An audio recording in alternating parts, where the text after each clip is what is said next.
All right, hey everyone. Wanted to make a quick video here to see if this might help someone else out. This is for a AR RSV 4G40 pump. I think should also work for a 3G30 pump as well. I've already taken the whole thing apart here, but this is where your brass pump head would bolt on. So the issue I was having here was that I was leaking oil out of these little holes here, these channels. It was getting onto this tray here and then eventually dripping onto the ground. So I was also having water mix in, so I also rebuilt the brass pump head as well.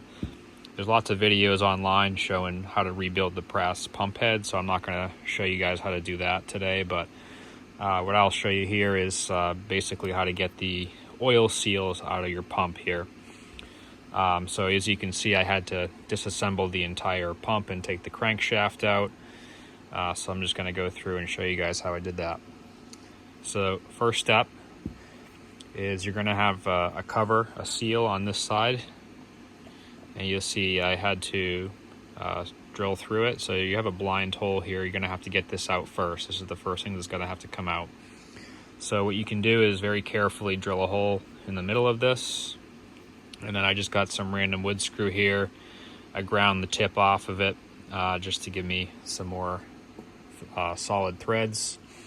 You can see on the end of the crankshaft here where I was essentially drilling, there's a divot in there. So there is some clearance for your screw to screw in there. So anyway, you're going to go ahead and drill that out there, thread your screw in. And then what I did was I just kind of put a block of wood right here. Had this in here like this. Had the block of wood. And then I kind of just grabbed the screw with some vice grips here and just levered it out against the piece of wood. Didn't take too much force and pretty much popped right out. All right, so once you get that out, the next thing you're going to have to deal with is that there is a snap ring in here. So you can see on the end of the crankshaft here, there's a snap ring groove. So that will be holding the crankshaft in.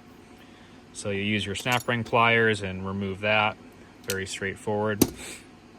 At that point, the crankshaft is ready to come out, but it will not just fall out. You actually have to press it out. So you're going to have to use probably a small arbor press. I tried a brass hammer first and it didn't work, but essentially, there's a seal on this side and you'll have the other end of the crankshaft that attaches to the engine sticking out. I also obviously had to remove the bracket that holds the pump to the engine, so you'll need to get that off before you do anything here as well, because then this is going to push the seal out as well. This was kind of tricky because they're deep inside the hole here. I didn't have any Allen sockets that could work, so I ended up just using an Allen key and then biting onto it with my vice grips here and was able to break the four bolts out. Okay, so once you have that out, I took it to the arbor press here. I'll take a video of how I did that in a minute here, but essentially put it up on the arbor press like this. Used a socket to press on this side of the crankshaft here and just pushed it out. So when you're pushing it out, you got to be really careful because this obviously is an eccentric shaft here for that the connecting rods and pistons ride on here. So essentially what would happen was, you'll start pushing and you'll get to about here and it breaks out of the bearing, and you don't want to go any further than that with your press. What's going to happen is you're going to have to kind of finagle the connecting rods and get them to slide over each of these journals. So that's going to be, you just twisting a little bit and using your hands to align them and get the crankshaft to come out.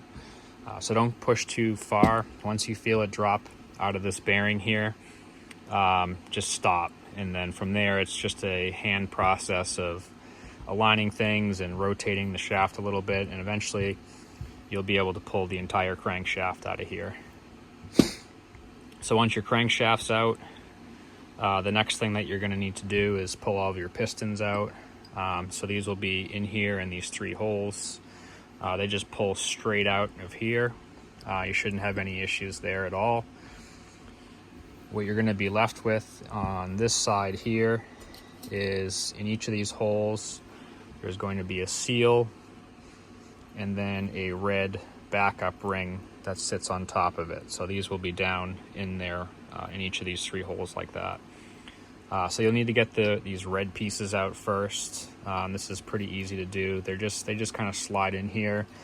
So you can take a screwdriver and kind of work them out this way. You can pry against like this surface and this surface here, but try not to pry against the shiny surface here. This is where the brass pump head is going to seat against this, and you don't really want to mar that up. So you took a little bit of fiddling around to get these out, but ultimately they're pretty easy to get out. Okay, once you get that, the next thing that you're going to need to do is get all these seals out. And this is where you kind of need a special tool, well, at least in my opinion.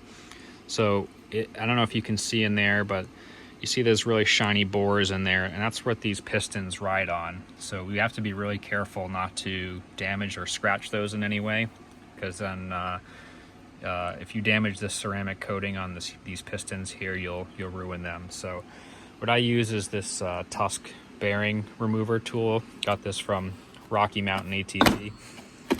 And I'll show you what this is here. So essentially this comes with these various collets here.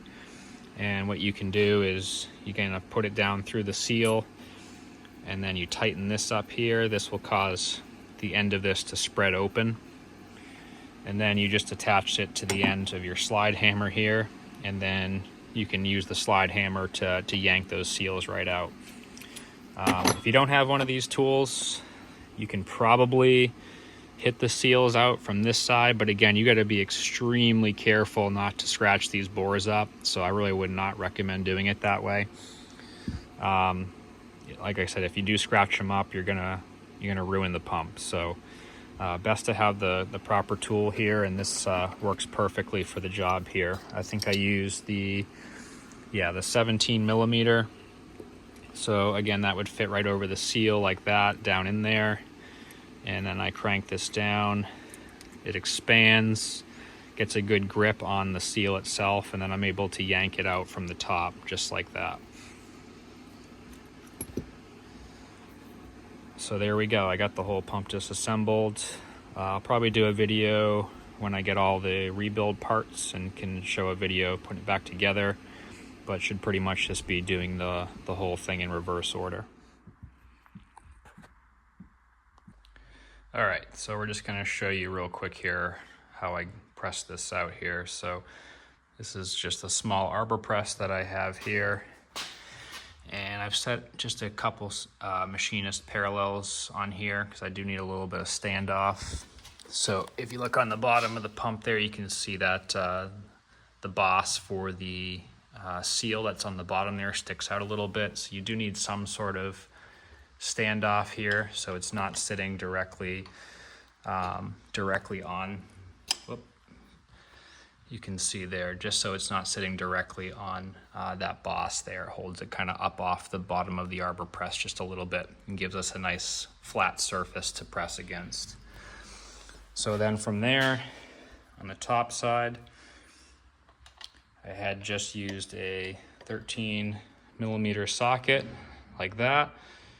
And then you pretty much just crank the handle down and push it down. It helps if you have a second person here to kind of stabilize the pump.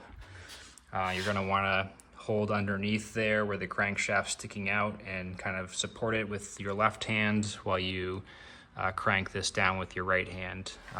So you'll have the pistons sticking out the side there, and of course if you drop this thing you're going to destroy it. So it really does help to have a second person here to help you out with that.